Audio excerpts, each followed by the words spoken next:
Kami kita yau kajing ngelakay kadang kami tenat kitim kidang fly player kidang tebet. Aga kena tarik jantung naik Desember Hajar Arfulai. Kitim kita sehir madan bani aireng harti gasmi kilong pedeng kanyong rasa FT Persya ya Pirnas FT Nakol kata itu kibalik Google bat kibasa search Persyang wak ya kaneka Pirnas Kolkata kumpat seperti di kadai ketim keberadaan Kolkata League dan menyeberai beradat kalayo penperbangsa gol lanil ya ke United SC Kolkata kebalawan pada mentah menjemput te kadai ketim kebakalan berkebarat pak nanong pak Kolkata hak kebenar tadi kebenar Hajar Arfulai kenyang rasa FC na Jawai Janjahil kan hiar madan banyakun Persya ya ke Pirnas FC na nongba Kolkata nang tahak Arfu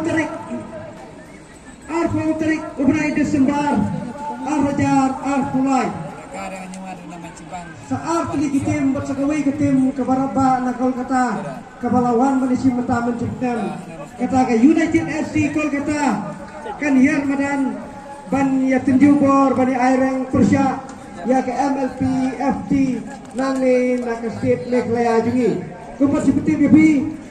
ki players ki babun jang ke Shillong Lake nanong toy mana keleng kidai ki balayo bandrung hakam pulit kermen bagi tu player ki patibet kinuan baniar madan hak Arfu Tarik benai Desember Hajar Arfulai Kaswa bangin piang barake ya ke Christmas nanta hak Arfu Tarik ubrai Desember Hajar Arfulai artili biang kitim baraba jong kade gejala kajungi kawai kabadang yakun badiale amata ya ke aile ke Shillong Lajong FC kan hiar madan bani aireng bani tujubor Persya ya ke AFC naga jela Manipur kumpat seperti gabi kaning AFC Manipur idon ki players napo ke jela Manipur na North East bat ki foreigner na Afrika ki bangsawan banyu kijet ha kajing ilakai kabanlong ha Arfu Pratri Desember Hajar Arfulai nanta ka game kemakadu juga round of 16 kanlong ha kasantarik u January Hajar Arbusau hapreng gawe ka tim kapaklan bor jong nga district kajungi ka Kit United FC Persya ya kanangkiw Iraq FC ka tim keberadaan Shillong Lake batban itu ya bi kene ka tim lalong try da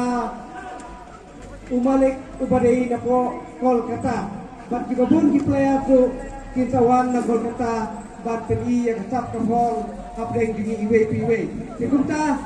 ikor giwe di boro kipai rungi football bapinangwan ban saki yang jingira kai kibadang sa nang nation bateter kumunga omenebi kadami kita yau